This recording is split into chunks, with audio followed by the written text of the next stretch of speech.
क्या अब हमें एसीपी पर ही पदोन्नति के सारे लाभ मिलने वाले हैं?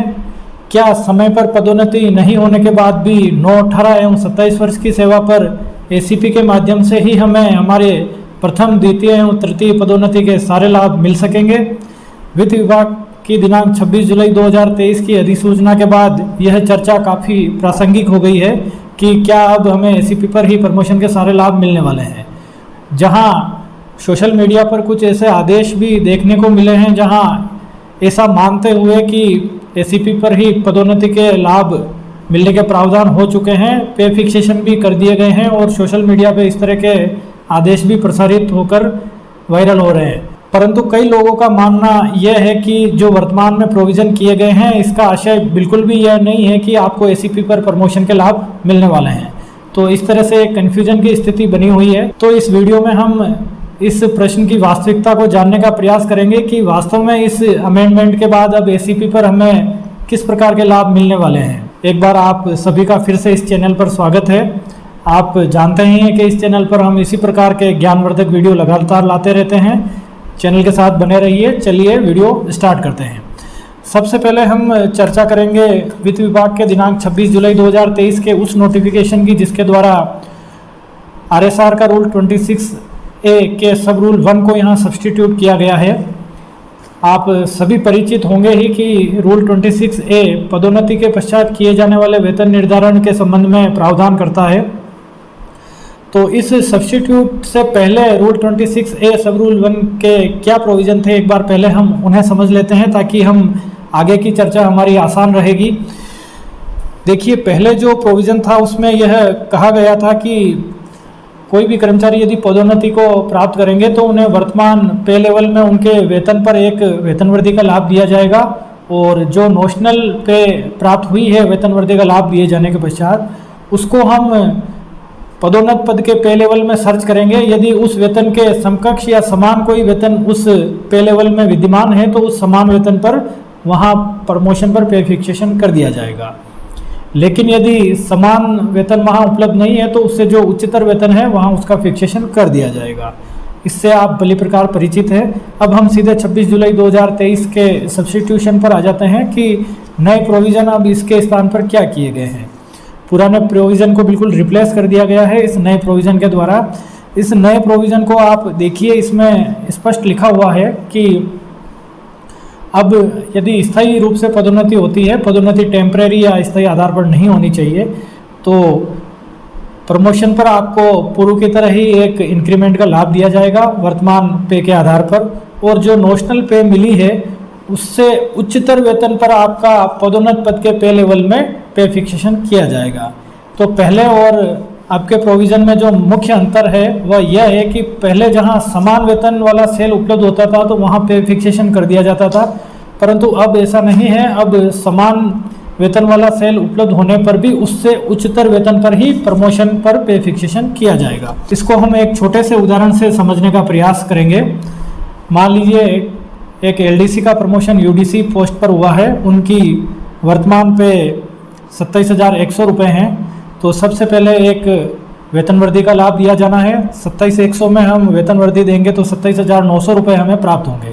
अब इस 27,900 को हम लेवल 8 में सर्च करेंगे क्योंकि उनका प्रमोशन लेवल 5 से लेवल 8 में हुआ है। तो वहाँ हमें 27,900 का पे सेल प्राप्त हो रहा है।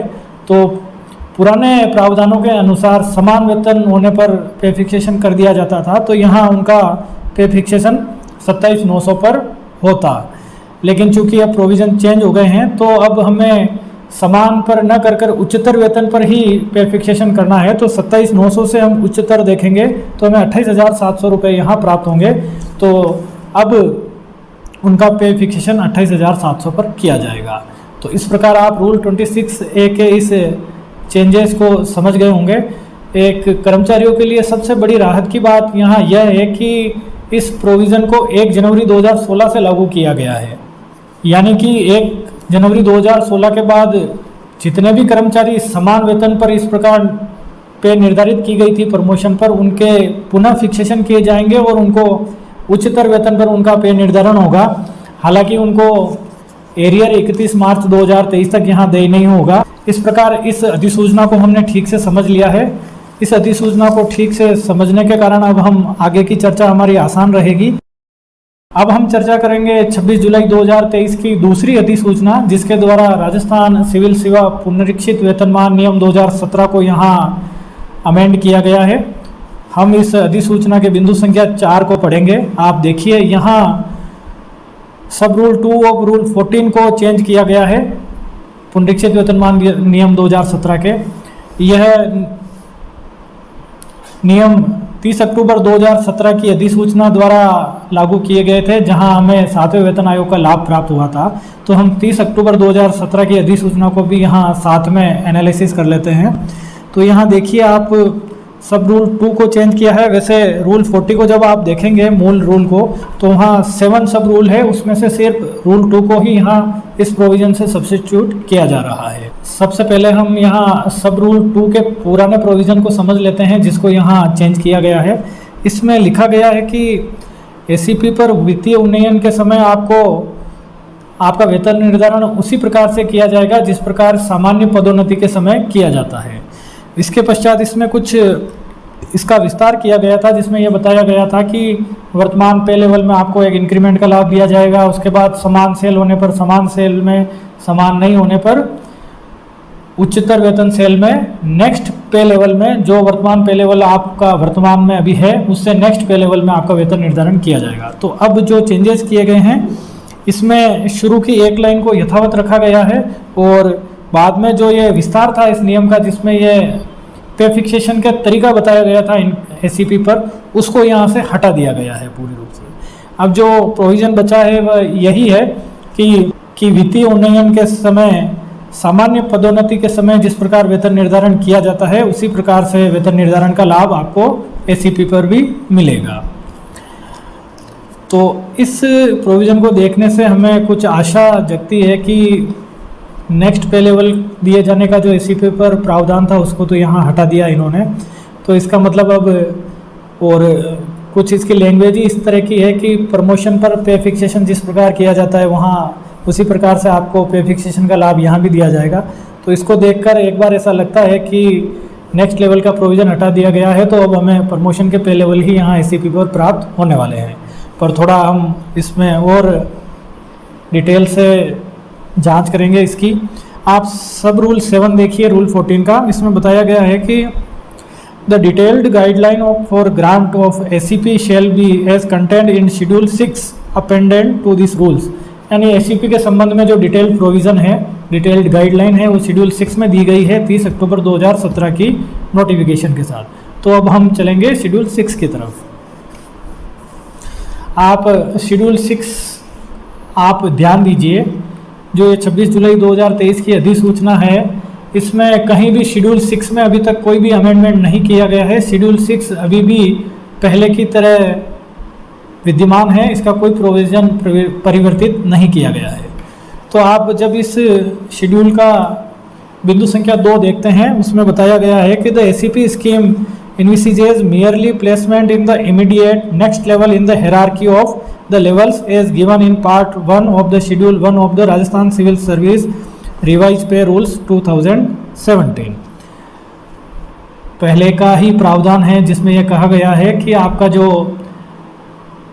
पे लेवल है उससे नेक्स्ट पे लेवल में आपको इसमें पे फिक्सेशन किया जाएगा, हायरार्की में जो भी नेक्स्ट पे लेवल आ रहा है। हालांकि इसमें कुछ मॉडिफिकेशन बाद में किए गए थे। अब लेवल 6, 7, लेवल 9 और लेवल 13 को एसीपी के प्रयोजन के लिए नेक्स्ट लेवल नहीं माना जाता है, परंतु इस प्रोविज़न का आशय यही है कि इनको स्किप करते हुए वर्तमान लेवल, जैसे वर्तमान में कोई लेवल 10 में है तो एसीपी पर लेवल 11 में उनका वेतन निर्धारण किया जाएगा।